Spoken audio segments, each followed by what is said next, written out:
नमस्कार, आदाब, सत श्री अकाल। मैं हूं आपकी दोस्त और होस्ट रूपा। कार्यक्रम संगिनी में आप सबका स्वागत है। तो दोस्तों, आज हमने अपने स्टूडियो में आमंत्रित किया है मिस्टर मिकाइल हसन जी को। मिकाइल जी, वेलकम टू माय शो। धन्यवाद।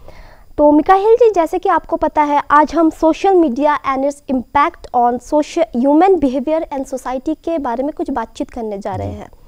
तो इसके विषय में हम बातचीत करेंगे, लेकिन उससे पहले मैं चाहूँगी हमारे जो दर्शक इस वक्त जो हमें देख रहे हैं, आप उन्हें अपने बारे में कुछ बताएं। जी, बहुत बहुत धन्यवाद रूपा जी, मुझे यहाँ पर बुलाने के लिए। मैं एक स्टूडेंट ही हूँ, एक तरह से कहा जाए तो। पहले मैं एक बैंक में काम करता था, लेकिन फ़िलहाल मैंने उसको छोड़ दिया है और अभी मैं तैयारी कर रहा हूँ कुछ आगे के एग्ज़ाम्स के लिए। और मैंने अपना post graduate diploma in management किया हुआ है, जिसमें मैंने मार्केटिंग एंड फाइनेंस पढ़ा हुआ है। तो उसके आधार पर मैं आपको कुछ जो भी मुझे पता है थोड़ा बहुत मैं आपके सामने रखना चाहूँगा। और सोशल मीडिया आज के तारीख में हमारे जीवन में क्या महत्व रखता है, उसके लिए हम थोड़ा बहुत चर्चा कर पाएंगे। और मेरे ख्याल से मेरी जो जितनी भी एक्सपीरियंसेस हैं, मैं उसके बदौलत आपको थोड़ा सा मतलब हेल्प कर पाऊंगा और खुद भी बहुत कुछ सीख पाऊंगा आपसे। Thank you. बेशक, क्या बात है। तो मेरा सबसे पहला सवाल, ये सोशल मीडिया एक्चुअली में है क्या? आपके लिए ये है क्या एक्चुअली सोशल मीडिया? जी रूपा जी, सोशल मीडिया आज के डेट में मेरे ख्याल से हमारे जीवन का एक बहुत ही महत्वपूर्ण साथी बन चुका है ऑलरेडी, जो कि जिसके बिना शायद ही आजकल किसी का भी काम चलता है, रह पाए। जी, हम देखें एक बच्चे से लेकर बड़े तक, एक चाय वाले से लेकर एक पॉलिटिशियन तक, जी, सभी लोगों को सोशल मीडिया की आवश्यकता आज के डेट में है। हालांकि ये अलग बात है कि बहुत सारे चीज़ें कभी हमें चाहिए होती हैं और जिसको हम अच्छे से इस्तेमाल करते हैं, लेकिन उसका बहुत दुरुपयोग भी होता है आजकल। तो मेरे ख्याल से अगर ब्रीफ में अगर कहना चाहूँ तो सोशल मीडिया हमारा वो टूल है आज के डेट में, जिसे यदि हम इस्तेमाल करते हैं एक सही डायरेक्शन में, तो बहुत ही लाभदायक है हमारे लिए और हमारे कामों को वो बहुत अच्छे तरीके से आगे तक पहुंचा सकता है ये चीज़। जी, जैसे कि दैनिक जीवन जो है, दैनिक जीवन में सोशल मीडिया का किस तरह का प्रभाव हो रहा है आजकल के डेट पे? जी देखा जाए तो हमारे रोज़मर्रा की ज़िंदगी में सोशल मीडिया का बहुत ही वो बढ़ चुका है इस्तेमाल। जी, फॉर एग्जांपल हमारे टाइम में जब हम लोग स्कूल में थे तो शायद ही हमें पता था कि ऐसा कुछ रहेगा, और हम लोग मैक्सिमम टाइम किताबें ही लेकर किताबें पढ़ा करते थे। पढ़ा करते थे। लेकिन आज के डेट में बच्चों से लेकर बड़ों तक सबके लिए सोशल मीडिया में अवेलेबिलिटी है रिसोर्सेज का, पढ़ाई करने के लिए या फिर एंटरटेनमेंट के लिए। हम देखें हर एक स्फेयर ऑफ लाइफ में हमारा सोशल मीडिया काम आता ही आता है। जैसे डेली लाइफ में हम ये भी कह सकते हैं कि फॉर एग्जांपल अगर हाउसवाइफ्स का लेते हैं जी, तो हम ये देखेंगे कि बहुत सी ऐसी वेबसाइट्स भी हैं जहाँ पर गृहिणी सब जाकर अपना सीख सकती हैं, जैसे कैसे खाना बनाना है। आपके मुताबिक यूट्यूब जो है, यूट्यूब के माध्यम से वो काफ़ी कुछ सीख सकते हैं और आगे बढ़ सकती है। आगे बढ़ सकते हैं। तो ये तो एक फेज़ हो गया। अब अगर एग्जांपल लेते हैं पॉलिटिशियंस का, तो वो लोग भी हमारे मार्केटिंग में एक है पर्सनल मार्केटिंग। मतलब क्या होता है कि एक व्यक्ति को कैसे हम मार्केट कर सकते हैं, तो सोशल मीडिया मार्केटिंग उसमें आज के डेट में बहुत ही महत्वपूर्ण भूमिका निभा रहा है। फिर आता है एक ऑर्गेनाइजेशन मार्केटिंग। फॉर एग्जांपल जैसे जहाँ भी हम काम करते हैं तो उनका एक पेज रहेगा ही रहेगा, किसी भी सोशल मीडिया वेबसाइट पे आप देखेंगे एक प्रोमोशन जैसे। जी जी जी, प्रमोशन होता है। और मतलब आज के डेट में ये इम्पॉर्टेंट है, ये नहीं रहेगा तो कहीं ना कहीं हम पीछे छूट जाएंगे। तो डेली ज़िंदगी में ये हमारे एक तरह से क्या बोलते हैं, हम सफ़र बन चुके हैं सोशल मीडिया। सही कहा। तो जैसे कि सोशल नेटवर्क का कुछ फ़ायदा जो होता है और नुकसान भी होता है साथ ही साथ, तो आप हमें कुछ फ़ायदा और कुछ नुकसान बताइए। जी, सबसे पहले तो बहुत सारे फ़ायदे हैं सोशल मीडिया के। जैसे कि हम अगर पढ़ाई के क्षेत्र में देखें तो पढ़ाई हम बहुत अच्छे तरीके से कर सकते हैं सोशल मीडिया के माध्यम से। बहुत सी जानकारियाँ ऐसी आती हैं जो कि पेपर में हम नहीं पढ़ पाते हैं, क्योंकि पेपर आजकल हो गया कि हार्ड कॉपी हार्डली हम पढ़ पाते हैं। लेकिन सोशल मीडिया क्या है, कभी भी हमने अपना मोबाइल उठा लिया, स्क्रॉल कर लिया, तो हमें बहुत सारी चीज़ें पता मालूम अपडेट हो जाती है तुरंत ही। तो जैसे फॉर एग्जांपल अगर मैं किसी एग्ज़ाम की तैयारी कर रहा हूँ और किसी का एप्लीकेशन फॉर्म निकला हुआ है, तो उसको भरने के लिए भी तो मुझे उसका जानकारी होना चाहिए। तो फिर क्या रहता है कि कभी कभी छूट जाती हैं ये एम्प्लॉयमेंट न्यूज़ या फिर किसी और माध्यम से, तो हम गलती से भी अगर कभी आ जाते हैं उसके पास, तो सोशल मीडिया के थ्रू हमें पता लग जाता है। तो सबसे पहला फ़ायदा तो ये हो गया। दूसरा फ़ायदा ये हो गया कि हमारा जो कम्युनिकेशन स्किल है वो काफ़ी बढ़ जाता है सोशल मीडिया से, क्योंकि हम विभिन्न प्रकार के लोगों से इंटरैक्ट कर पाते हैं, बातचीत कर पाते हैं। ऑल्दो फेस टू फेस नहीं हो पाता, लेकिन वो भी कई हद तक हो रहा है आज के डेट पे। जैसे व्हाट्सएप में आजकल वीडियो कॉल के माध्यम से हो जा रहा है। फिर उसके बाद ये यूट्यूब के थ्रू अगर हम अपना कुछ लाइव, यूट्यूब में भी आजकल लाइव हम लोग वीडियो कर देते हैं, वो हो गया। फिर उसके बाद और बेनिफिट्स ये होते हैं कि जैसे जो कंपनियां हैं उनके लिए भी बहुत सारी काम करता है ये सोशल मीडिया।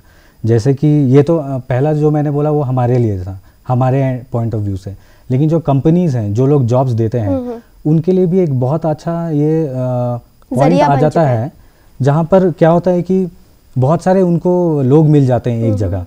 जैसे अब वो इश्तहार देंगे किसी अखबार में, तो कुछ लोग पढ़ेंगे, कुछ लोग नहीं पढ़ेंगे, लेकिन उन्हें पता है अगर हम फेसबुक पे अपना ऐड डालेंगे तो यहाँ पर पक्का उस चीज़ से रिलेटेड लोग आएंगे ही आएंगे, और हमारा जो रीच है वो काफ़ी बढ़ जाएगा। तो सोशल मीडिया एक तरीके से बहुत ही सोशल सर्विस भी कर रहा है हमारे लिए। एक चेन सिस्टम बन रहा है, आपसे मतलब मुझसे आप, आपसे कोई और, तो कोई और से कोई और, इस हिसाब से एक चेन सिस्टम रेफरेंस के हिसाब से बहुत सारी चीज़ें आगे बढ़ती रहती हैं, और सोशल मीडिया मेरे ख्याल से उसमें बहुत ही कारगर साबित हो रहा है। और अगर अच्छी चीज़ें ज़्यादा देखी जाएं तो ज़्यादा बेहतर है मेरे ख्याल से।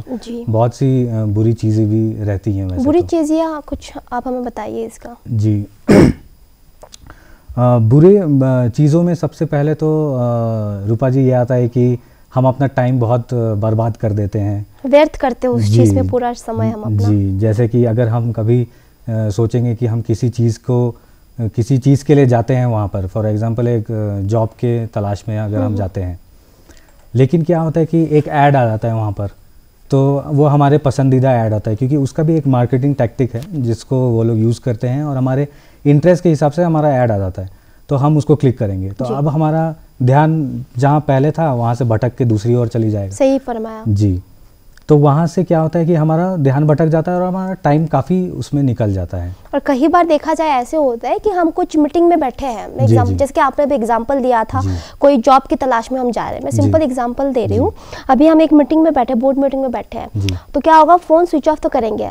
इफ़ इन केस अगर मीटिंग से पहले हमने किसी को टेक्स्ट किया या कॉल किया है, तो मीटिंग के दौरान हमारा दिमाग में ये चलता रहेगा कुछ आया तो नहीं है, कुछ आया तो नहीं, मैं एक बार चेक कर लूँ। वो एक फोबिया रहता है हम सब इंसान में। तो ह्यूमन बिहेवियर जो होता है एकदम, तो मतलब मानसिक जो संतुलन होता है वो भ्रष्ट हो जाता है। जी, बहुत सही कहा उसी टाइम पे। एक तरह से क्या हो रहा है कि ये हमें जकड़ भी ले रहा है हम अपने आप में। मतलब एक कहावत है बहुत पुराना कि electricity is the master of human being. तो सिमिलरली आज के डेट में मेरे ख्याल से सोशल मीडिया हमारा मास्टर बनते जा रहा है। और इसे इस्तेमाल करने के लिए हमें बहुत कंट्रोल और क्या बोलते हैं उसको, मतलब अवेयरनेस ज़रूरी है कि हम क्या कर रहे हैं। ऐसा नहीं होना चाहिए कि हम बैठे हुए हैं और हमें पता ही नहीं कि हम किसके लिए आए थे या क्यों हम अपना टाइम इसमें दे रहे हैं। हर चीज़ का एक मतलब कि डायरेक्शन रहना चाहिए, और मेरे ख्याल से बहुत कारगर साबित होगा तब। जैसे आपने कहा मीटिंग में अगर बैठे हुए हैं हम, अगर फ्लाइट मोड नहीं करते हैं तो आएगा तो फिर हम उससे डिस्ट्रैक्ट हो जाएंगे। फिर प्रोबेबली जो व्यक्ति, जो प्रवक्ता है, वो जो बोल रहा है वो हम ठीक से नहीं समझ पाएंगे। तो जब वो हमारी प्रक्रिया पूछेगा तो हम नहीं जवाब दे पाएंगे। तो एक तरह से अगर हम इसे, जैसे कहते हैं ना कि excess of anything is very bad, तो अगर हम उसे एक लिमिट से यूज़ नहीं करेंगे और नहीं समझेंगे कि कब यूज़ करना है, कितना यूज़ करना है, कब तक यूज़ करना है, तब मेरे ख्याल से आजकल देखा जाए तो मिकाइल जी, जिसके बच्चे, मैं बच्चों को लेकर बोल रही हूँ स्पेशली, आजकल 2 साल 3 साल 4 साल के बच्चे वो खाना नहीं खाते हैं जब तक आप उनको मोबाइल में कार्टून ना दिखाओ, है ना। अब कार्टून देखने के लिए डेफिनेटली इंटरनेट का इस्तेमाल बहुत ज़रूरी है, तो उनका मतलब मानसिक प्रभाव इतना बुरी तरीके से ख़राब होता है, बिना मोबाइल देखे वो खाना खाते नहीं। अब स्कूल जो बच्चे जाते हैं आजकल, एक हिसाब से ये एडवांटेज भी है, जो बोलते हैं ना, बहुत अच्छा चीज़ भी है बच्चों के लिए। अगर कोई एब्सेंट हो गया स्कूल पे तो वो व्हाट्सएप के माध्यम से वो पढ़ाई ले सकता है, स्टडी कर सकता है। लेकिन इसी के साथ साथ बुरी चीज़ ये है जो फेसबुक मैं स्पेशली बोल रही हूँ उस चीज़ पे, बहुत सारे बच्चे हैं, इनफैक्ट युवाओं भी हैं, बहुत सारे लोग प्रोफाइल पिक, जैसे कि आपने बताया था प्रोफाइल पिक, ठीक है, प्रोफाइल पिक को वो दिन में 7-8 बार चेंज करते रहते हैं। जब तक उनका प्रोफाइल पिक अच्छा नहीं आएगा तब तक वो चेंज करते ही रहते हैं इस चीज़ में।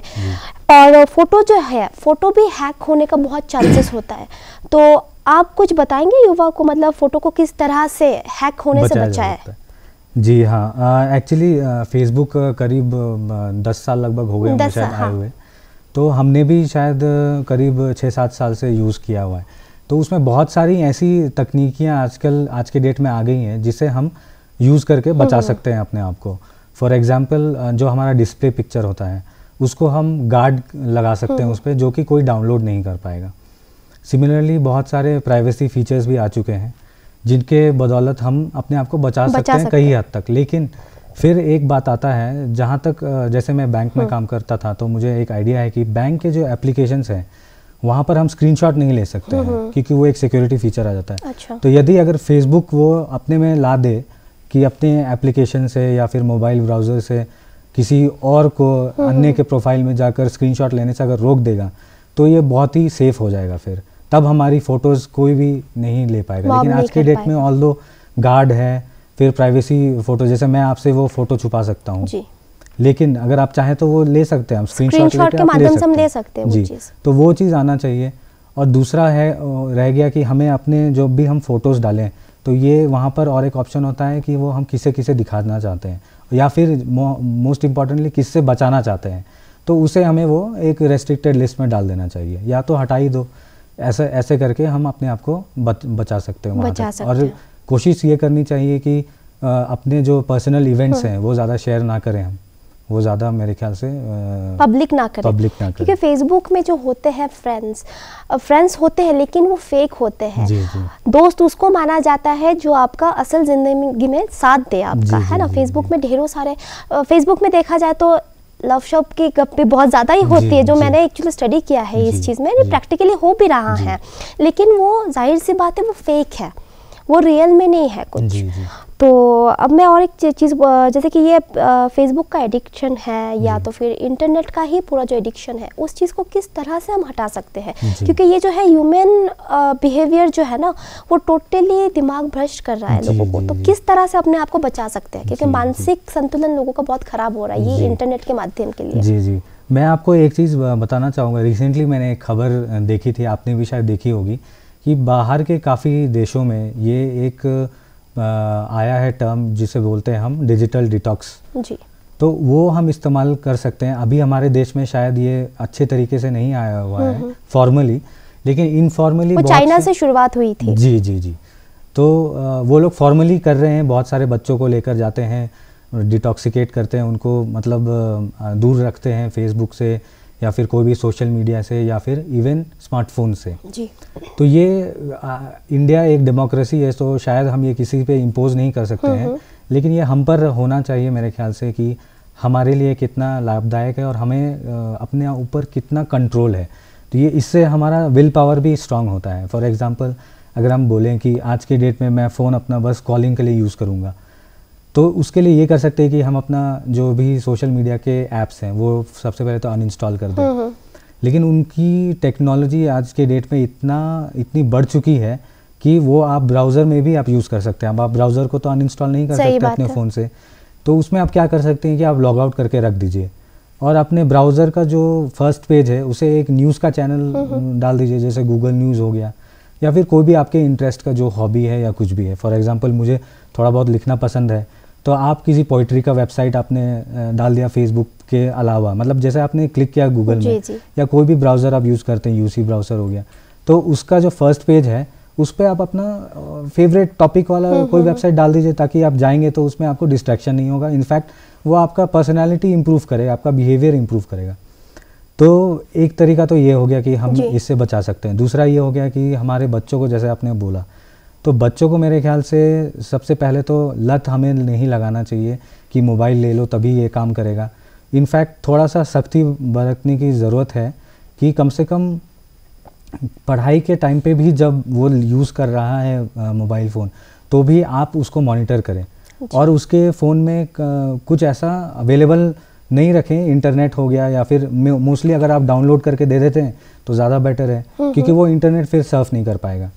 और उसको हम ये नहीं बोल सकते हैं कि आप पूरा बंद कर दीजिए, उसको मत यूज़ करवाइए, लेकिन मेरे ख्याल से कुछ हद तक तो हम बचा सकते हैं। और अगर हम सही बता दें कि ये इस लाइन तक ही हमें जाना है, तो मेरे ख्याल से वो काफ़ी हेल्प करेगा उनके पर्सनालिटी ग्रोथ में भी। ये बेटर है। लेकिन तो जैसे अब अभी हम बात करते हैं फेसबुक का, अब हम आते हैं व्हाट्सएप के। जी।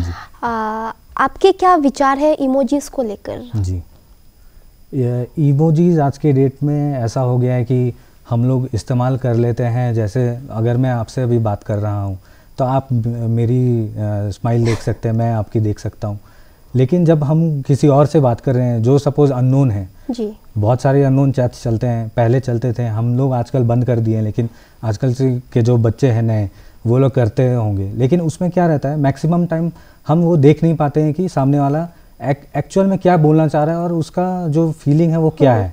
जैसे फॉर एग्जांपल मैं आपको बोलूँगा कि मैं आज बहुत खुश हूँ, लेकिन मैं खुश आपको एक्चुअल में तो दिख नहीं रहा हूँ, तो वो एक तरह का क्या हो गया कि सामने वाला आदमी एक मुखौटा पहन के आपके सामने बैठ जाता है कि मैं आपके साथ बहुत अच्छा व्यवहार कर रहा हूँ, एक स्माइली भेज देते हैं या रोने वाला कुछ इमो भेज देते हैं। वही है ना इमोजीज का एक्चुअली डिसएडवांटेज ये हो गया आजकल के डेट पे, जो एक सच्ची हंसी या जो सच्चाई में जो रोते हैं वो नज़र नहीं आता है इमोजीज के द्वारा। और इसके कारण मेरे ख्याल से जो रिश्ते हैं वो भी काफ़ी हद तक अफेक्ट होते हैं।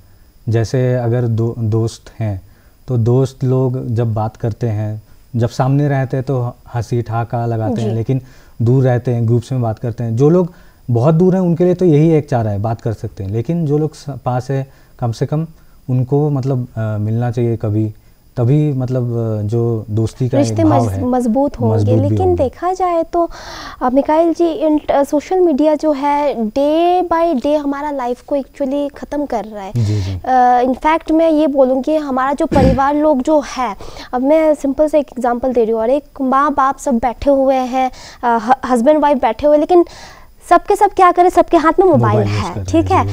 कौन क्या कर रहा है, कौन क्या नहीं कर रहा है, किसी को कोई मतलब ही नहीं है, क्योंकि सब अपने लिए मतलब एक अलग सा ही उन्होंने अपना दुनिया एक बना लिया है। मतलब कौन आ रहा है, कौन जा रहा है, सब बाहर में जाए, कोई मतलब नहीं है। तो इससे क्या हो रहा है, रिश्ता जो है माँ बाप से भी रिश्ता टूट रहा है, मतलब दरार हो रहा है एक्चुअली। और अभी जैसे कि एक अच्छा ये है, अभी जैसे कि एग्जांपल दे रही हूँ मैं अभी शिलांग पे हूँ, मेरे कोई रिश्तेदार है अमेरिका में है, तो मैं उनको एटलीस्ट व्हाट्सएप में वीडियो कॉल के माध्यम से एक झलक देख सकती हूँ। ये एक फैसिलिटी मुझे बहुत अच्छा लगा। लेकिन ये चीज़ बहुत गलत है कि सब परिवारजन एक साथ बैठने के बावजूद मोबाइल में है। तो इस चीज़ को लेकर आप क्या बोल सकते हो? मेरे ख्याल से ये एक चीज़ ये हो सकता है कि जैसे सपोज़ हम लोग मिलते हैं अपने परिवार वालों से, तो जाहिर सी बात है कि बहुत सी ऐसी बातें होंगी जो हम करना चाहेंगे, डिस्कस करना चाहेंगे। जैसे हम जब अपने पुराने दोस्तों को भी मिलते हैं तो हम पहले की बातें करते हैं कि ऐसा रहता था, वैसा रहता था, हमारे टाइम में ये होता था।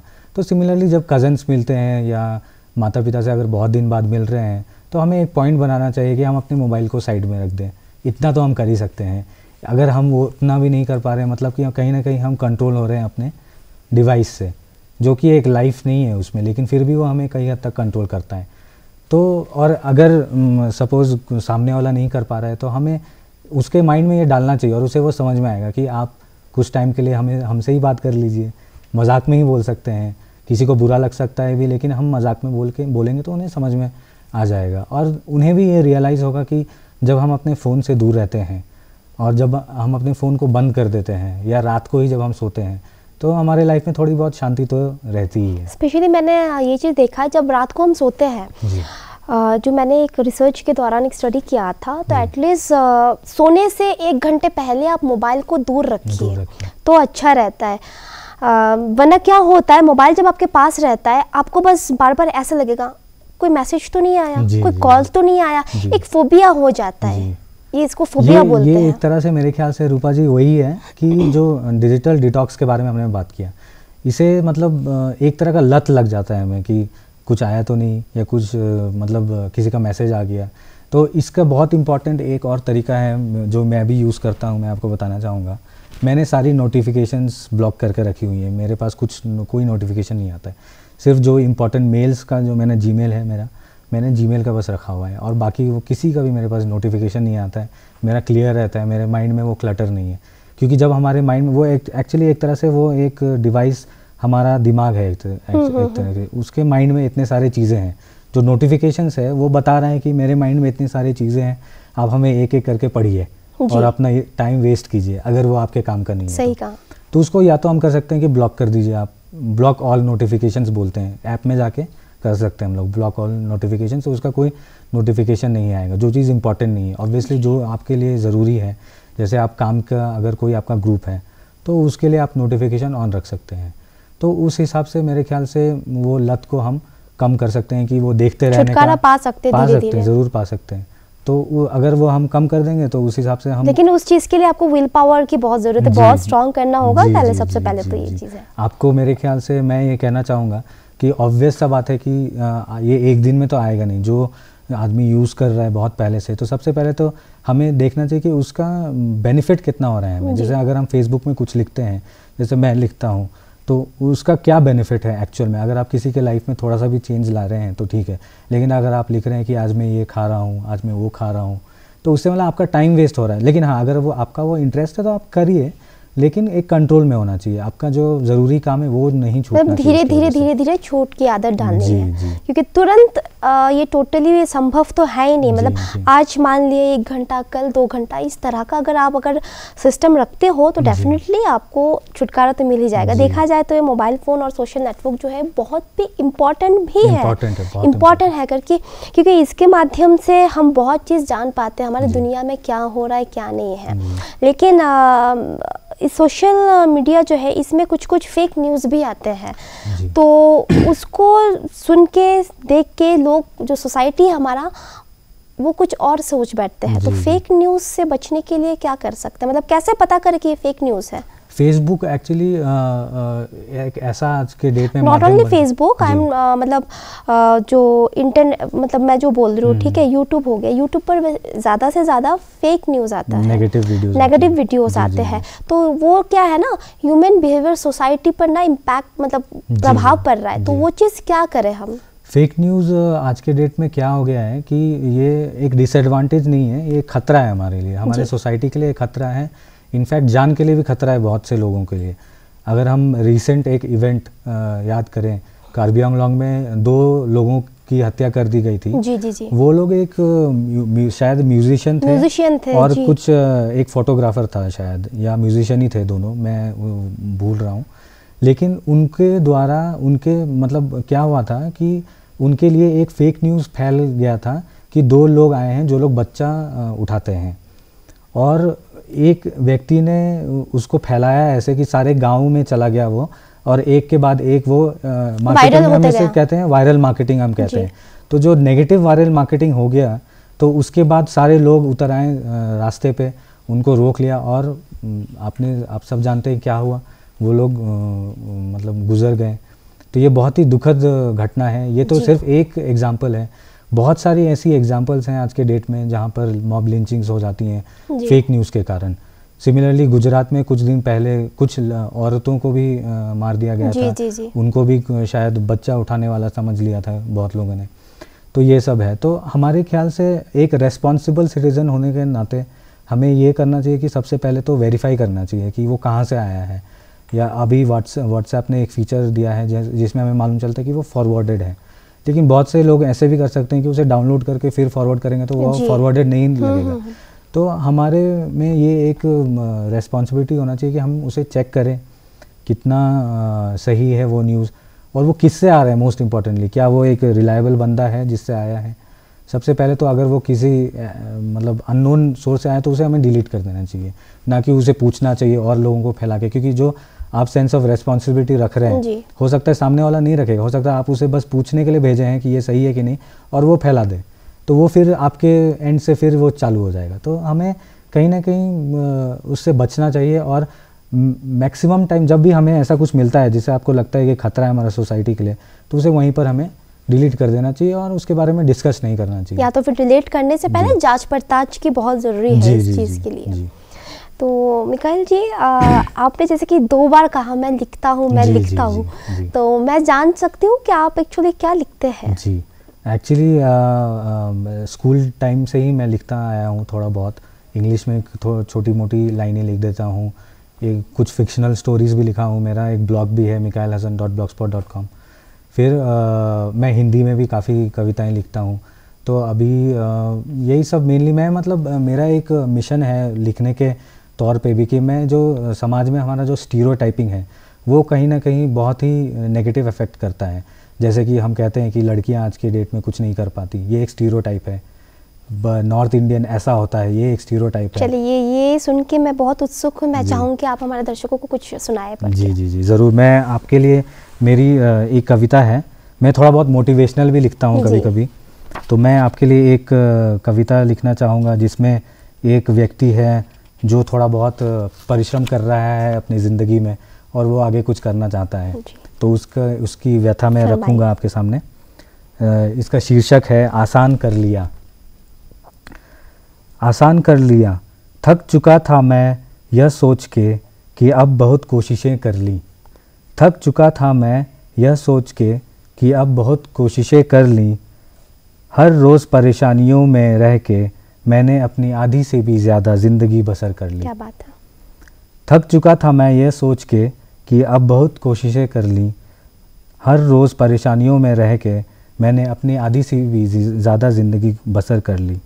आज सोचा कि थोड़ा आराम कर लेता हूँ, परेशानियों को ही अपनी ज़िंदगी मान लेता हूँ। आज सोचा कि थोड़ा आराम कर लेता हूँ, परेशानियों को ही अपनी ज़िंदगी मान लेता हूँ। मगर मैं फिर कल उठूँगा, मगर मैं फिर कल उठूँगा, फिर उन परेशानियों से गुज़रूँगा। मगर मैं फिर कल उठूँगा, फिर उन परेशानियों से गुज़रूँगा, और एक दिन ज़रूर उस मुकाम पे पहुँचूँगा जहाँ परेशानी नहीं, मैं अपनी ज़िंदगी बसर कर लूँगा। क्या बात है, क्या बात है, बहुत खूब। तो Mikail ji, thank you so much, आप अपना इतना कीमती वक्त निकाल के आप हमारे स्टूडियो में आए, और आपका जितना भी ज्ञान है regarding social media and human behaviour in society के ऊपर आपने सब कुछ बताया दर्शकों को। Thank you so much Mikail ji. Thank you, धन्यवाद। तो दोस्तों, मैं इसी के साथ मैं लेती हूँ अलविदा। फिर मिलूंगी इसी वक्त इसी चैनल पर, तब तक के लिए धन्यवाद।